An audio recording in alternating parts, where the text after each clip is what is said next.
My name is Olivia Kirk, and today I will be discussing two powerful tools of direct democracy that are embedded in Arizona's political systems: initiatives and referendums. These mechanisms allow everyday citizens to play a direct role in shaping the laws and policies that affect their lives. They are not just legal processes, but reflections of the values of transparency, civic engagement, and public accountability. Throughout this presentation, I will define each term, explain how they work, compare and contrast them, examine their pros and cons, and finally connect their importance to the concept of direct democracy as it appears in the Arizona Constitution. Let's begin with the basic definitions. An initiative is a process that allows citizens to propose new laws or amendments to the Arizona Constitution. If the proposal gains enough public support through signatures, it can appear directly on the ballot for voters to approve or reject. In essence, initiatives allow people to initiate legislation independently of the legislator. On the other hand, a referendum gives voters the power to approve or reject laws that have already been passed by the state legislator. There are two kinds of referendums: legislative referendums, where the legislator voluntarily refers a measure to the voters, and popular referendums, where citizens collect signatures to force a public vote on the law they oppose. Both of these processes give Arizona residents significant influence over state and law policy.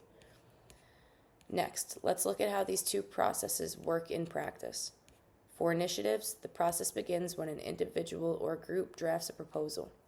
This draft must be submitted to the Arizona Secretary of State for review. Once approved for circulation, the sponsors must collect a required number of signatures from registered voters. For statutory initiatives, the number is equal to at least 10% of the votes cast in the most recent gubernatorial election. For constitutional amendments, it's 15%. If enough valid signatures are gathered by the deadline, the measure qualifies to appear on the next general election ballot, where voters will decide its fate. Referendums work a little differently.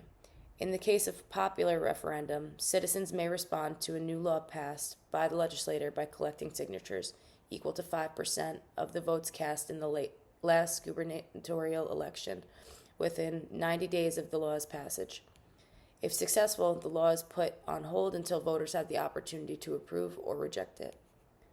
Legislative referendums, by contrast, are placed on the ballot directly by lawmakers, often when a proposed law involves changes to the state constitution or when legislators believe a matter should be decided by voters.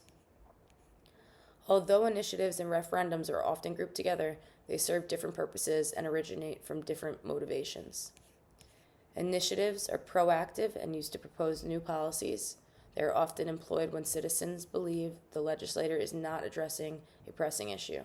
For example, Arizona voters have used initiatives in the past to pass medical marijuana laws and to establish minimum wage increases.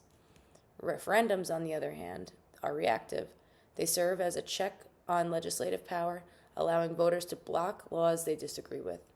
They provide an essential balance in a democratic system by making sure that people have final say on potentially controversial legislation. Another important difference lies in who initiates each process. Initiatives are always citizen-driven, while referendums may be initiated by citizens or by the legislator.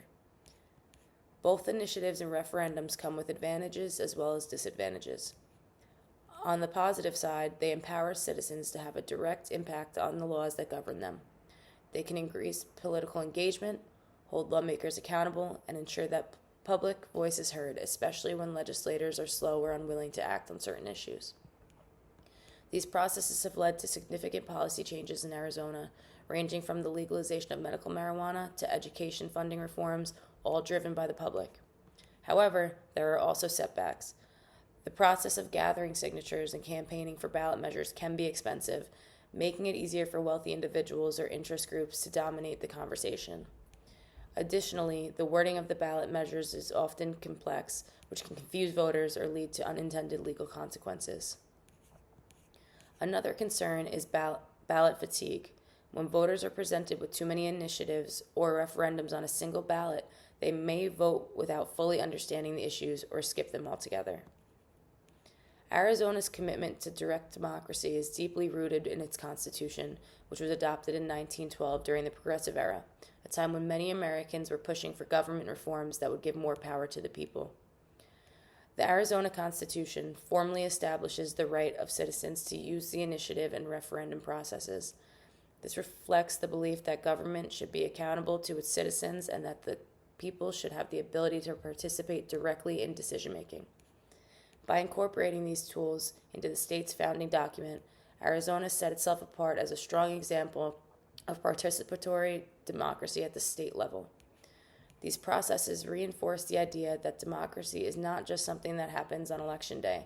It's an ongoing process that involves informed, active participation by the people. In conclusion, initiatives and referendums are more than just political tools. They are essential parts of Arizona's democratic identity, and they allow citizens to propose new ideas, challenge existing laws, and ultimately shape the direction of their government.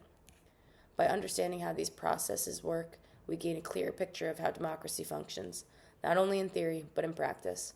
And as future voters, activists, or even policymakers, we carry the responsibility of using these tools wisely and staying informed. Thank you for listening.